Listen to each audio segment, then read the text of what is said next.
Hello hello. Good morning అందరికీ నమస్కారం అండి. ఈరోజు real numbers one shot video చూడబోతాం. రియల్ నంబర్స్లో one shot video total topic ఒకే వీడియోలో కవర్ చేసేలాగా నేను చెప్తానండి.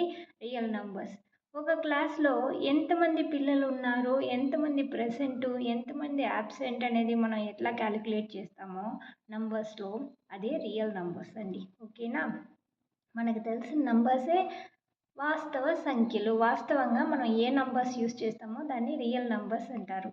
అందరికీ తెలుసును, అటెండెన్స్ క్లాసుకు వచ్చిన వెంటనే టీచర్ ఏం చేస్తారు, పిల్లల దగ్గర అటెండెన్స్ ఎత్తారు. అదేవిధంగా అటెండెన్స్ ద్వారా తెలుస్తుంది ఎంతమంది ప్రెసెంట్, ఎంతమంది యాబ్సెంట్ అనేది. అదేవిధంగా నంబర్స్ని మన రియల్ లైఫ్లో యూస్ చేస్తాము. అది ఏ నంబర్స్ ఉందనేది ఇప్పుడు చూద్దాం. ఓకేనా? నేచురల్ నంబర్స్ అంటే మనం ఐడెంటిఫై చేసే నంబర్స్ని నేచురల్ నంబర్స్ అంటారు. దాన్ని ఎంతో డినోట్ చేస్తారు. 1 నుంచి స్టార్ట్ అయ్యి ఇన్ఫినిటీ వరకు ఉండేదాన్నే నేచురల్ నంబర్స్ అంటారు. హోల్ నంబర్స్ని డబ్ల్యూతో రిప్రజెంట్ చేస్తారు. Whole numbers is nothing but natural నంబర్స్తో పాటు 0 కలిస్తే దాన్ని హోల్ నంబర్స్ అంటారు. ఇంటీజర్స్ని జెడ్తో రిప్రజెంట్ చేస్తారు. దాంట్లో నెగిటివ్ వాల్యూస్ ఉంటుంది, 0 ఉంటుంది, పాజిటివ్ వాల్యూస్ ఉంటుంది. సో అన్ని నంబర్స్ని ఏమంటారంటే ఇంటీజర్స్ అంటారు. ఇంకొకటి ఏంటంటే rational numbers or fractions. Rational నంబర్స్ని ఎలా డిఫైన్ చేస్తారంటే P/Q ఫామ్లో డిఫైన్ చేస్తారు. దీని యొక్క సింబల్ వచ్చి capital Q does not equal to 0.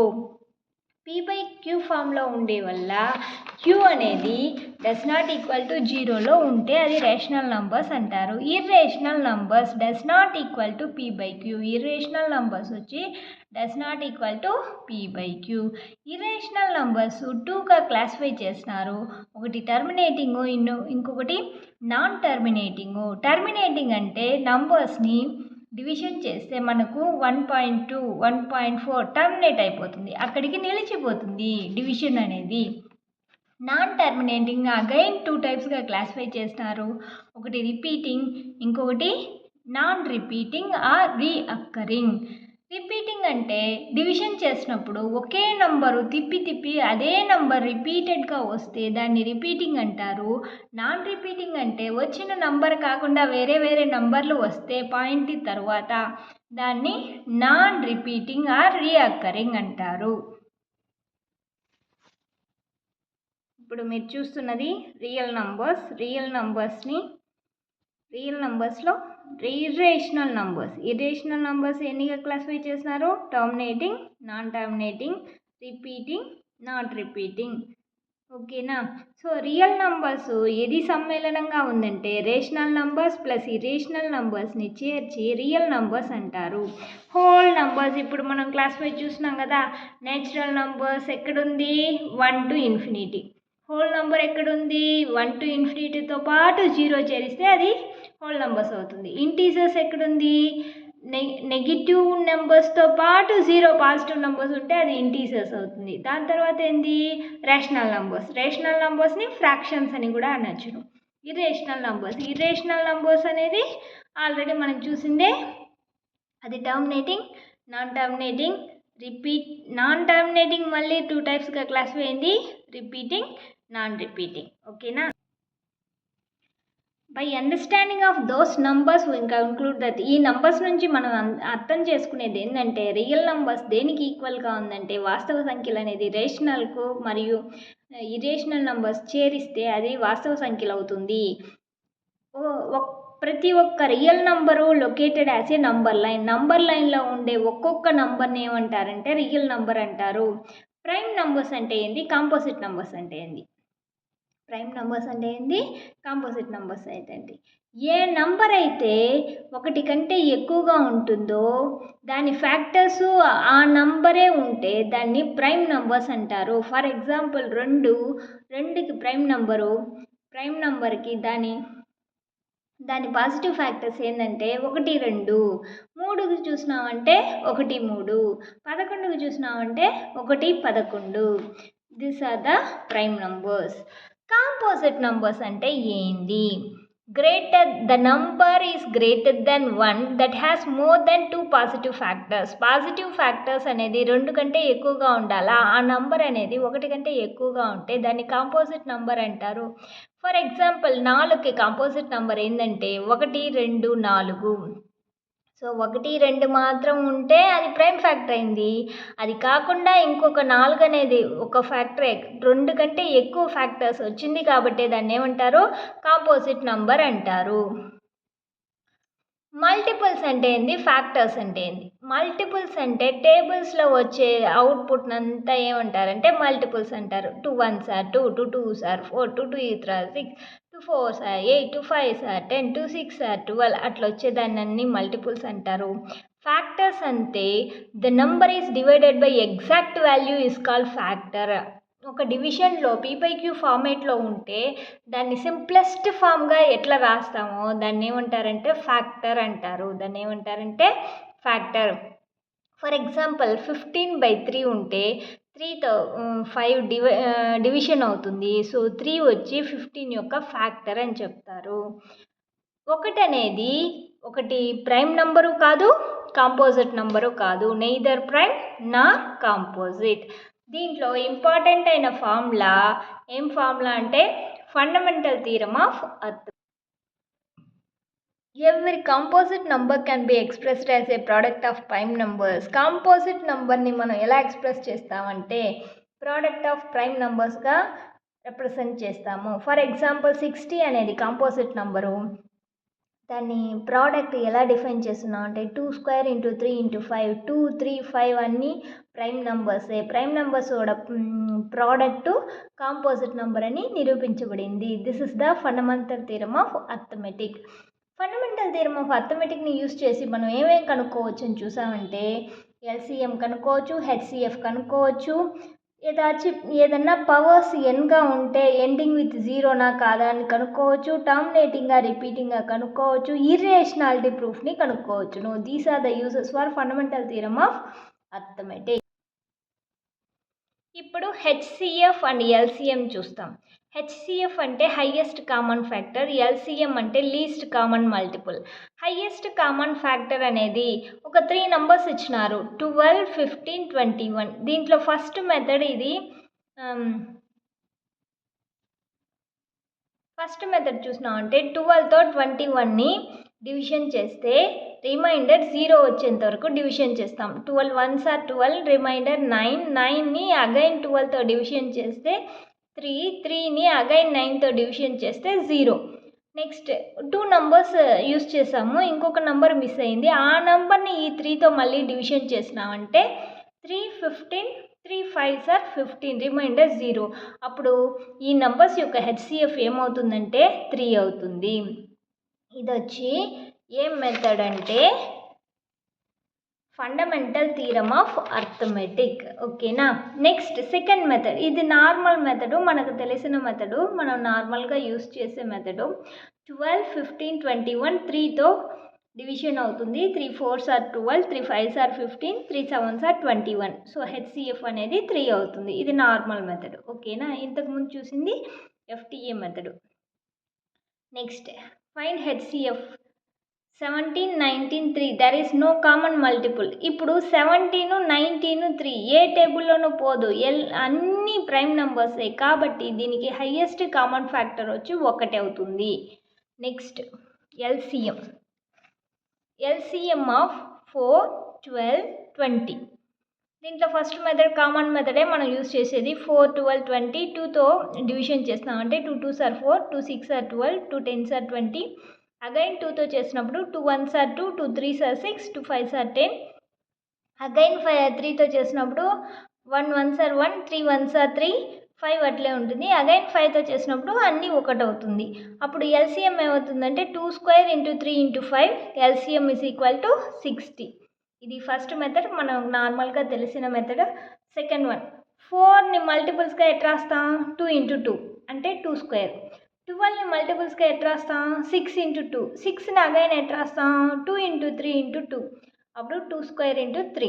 20ని ఎలా రాయొచ్చును? 4 into 5 అట్లంటే 2 × 2 × 5 that is equal to 2² × 5. అప్పుడు ఎల్సిఎం ఏమవుతుంది 2² × 3 × 5. LCM is equal to 60. LCM is equal to 60. ఓకేనా. సో ఇది second method.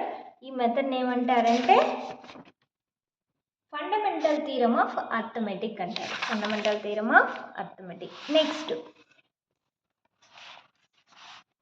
LCM into HCF is equal to number 1 into number 2. LCM into HCF is equal to number 1 into number 2. Find the LCM and HCF for 26 and 91. 2 numbers ఇచ్చేసినారు, దాని నుంచి LCM HCF కనుక్కోమన్నారు. ఆ numbers ఇచ్చినప్పుడు LCM into HCF is equal to number 1 into number 2. అలా చేసామనుకోండి, చూద్దాం. ఇప్పుడు నంబర్స్ని base చేసుకొని మనకి LCM HCF కనుక్కోవడం తెలుసు. 26ని ఫ్రాక్టర్స్గా రాస్తే 2 × 13గా రాయొచ్చును. 91 ఫ్యాక్టర్స్గా రాస్తే 7 × 13గా రాయొచ్చును. అప్పుడు కామన్గా ఉండేది ఏంది 13. అప్పుడు HCF ఏమవుతుంది 13 అవుతుంది. LCM ఏమవుతుంది 2 × 7 × 13 అవుతుంది. అప్పుడు LCM ఎంత 182. LCM into HCF is equal to 13 into 182, that is equal to 2366. LCM HCF multiply చేస్తే మనకు ఒక నంబర్ వచ్చింది. అదేవిధంగా 26 91ని మల్టిప్లై చేసినా కూడా సేమ్ నంబరే వస్తుంది. చూడండి, 26 into 91 is equal to 2366. Here ఇక్కడ therefore LCM into HCF is equal to number 1 into number 2. ఓకేనా. దీన్ని బేస్ చేసుకుని సమ్స్ ఉంటుంది, ప్రాక్టీస్ చేయండి. Okay. Next one, check 6 power n can end with the digit 0 for any natural number n. 6 power 0 అంటే n అంటే nకు వచ్చి natural numbers 0 to natural numbers కాదు, whole numbers 0 to infinity వరకు అప్లై చేసినాం అనుకోండి. 6 power 0 ఏమవుతుంది 1 అవుతుంది. 6 power 1 ఏమవుతుంది 6 అవుతుంది. 6² ఏమవుతుంది 36 అవుతుంది. 6³ ఏమవుతుంది end with a 6 also and so on. 6 power n never end with a 0. ఇది ఎప్పటికీ 0తో ఎండ్ అవ్వదు కాబట్టి ఇది వచ్చి 0లో ఎండ్ అవుతుందా లేదా అని చెక్ చేయమన్నాడు. It never end with a 0 అని ప్రూఫ్ చేసినాము. ఓకేనా. Next, irrational number. Prove that √3 as irrational. √3 అనేది ఇర్రేషనల్ నంబర్ అని ప్రూవ్ చేయమన్నారు. దానికి మనం ఏమనుకుంటామంటే √3 అనేది రేషనల్ నంబర్గా ఊహిస్తాము. Let √3 is assumed to be rational number. Rational number అంటే ఫార్ములా ఏంది p/q ఫార్ములా ఉండాలి. అందుకు √3 ఈజ్ ఈక్వల్ టు p/q. అప్పుడు p యొక్క వాల్యూ ఎంత √3q అవుతుంది. 2 సైడ్స్ స్క్వేర్ చేసినామంటే ఏమవుతుంది √3² is equal to p/q whole square. p²/q² is equal to 3. p² equal to 3q². మనకు ఆల్రెడీ తెలుసును 3 డివైడ్స్ p² అంటే 3 also divides p. p² divide చేస్తే pని డివైడ్ చేస్తుంది. అప్పుడు p/3 is equal to k అనుకుంటే p is equal to 3k అవుతుంది. ఆ రెండింటిని మనం స్క్వేర్ చేస్తే 3q² is equal to 3k whole square. 3q² is equal to 9k². q² is equal to 3k². 3 అనేది q²ని డివైడ్ చేస్తే 3 also divides the q. So 3 is a factor of p and q. pకి qకి రెండిటికి 3 అనేది ఫ్యాక్టర్గా ఉంది కాబట్టి common ఫ్యాక్టర్గా ఉన్నప్పుడు which contradicts the fact that pq are coprimes. pq అనేది coprimes అవుతుంది. My assumption is wrong అంటే నేను అనుకున్నాను కదా రేషనల్ నంబర్ అని. సో ఇది రేషనల్ నంబర్ కాదు, ఇర్రేషనల్ నంబర్ అని ప్రూవ్ చేసాము. నెక్స్ట్ సమ్ అండి, p+√q.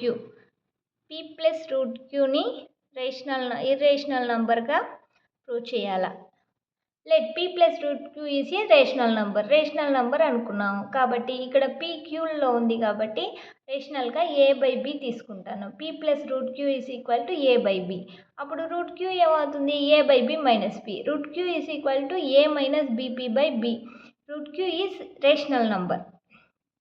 రేషనల్ నంబర్ అయితే ఏకి 1, బికి 2, పికి 3గా కన్సిడర్ చేస్తే root queue is equal to 1 - 6p/2 -5p/2 అదేంటవుతుంది రేషనల్ నంబర్ అవుతుంది. Which contradicts fact that root queue is irrational. So p plus root queue is irrational. Root Q అనేది ఇర్రేషనల్ నంబర్ కాబట్టి p ప్లస్ రూట్ క్యూ అనేది కూడా irrational number అవుతుంది. ఓకేనా. Next some. Root p plus root queue is equal to a/b అయితే root p is equal to a/b minus root q. Root p is equal to a minus b root q by p. b both side square చేస్తే ఏమవుతుంది? Root p square is equal to a minus b root q by b whole square. p is equal to a square plus b square queue minus 2ab root q by b square. Route ఉండేది ఈ side, root లేనిది ఆ side తీసుకెళ్ళామంటే 2ab root queue is equal to a square plus b Q square minus b square p. Root queue is equal to a square plus b square queue minus p by 2ab. So root Q అనేది irrational number, వచ్చిన result అనేది rational number. ఇది రెండు equal కాదు కాబట్టి ఇది irrational number అవుతుంది. Thank you. One shot real numbers అయిపోయింది. దీని తర్వాత ఎన్సీఆర్టీ ఎగ్జాంపుల్స్లో ఏమేమి క్వశ్చన్ ఇచ్చినారో దాన్ని సాల్వ్ చేసి నేను మీకు అప్లోడ్ చేస్తాను. Okay, thank you students.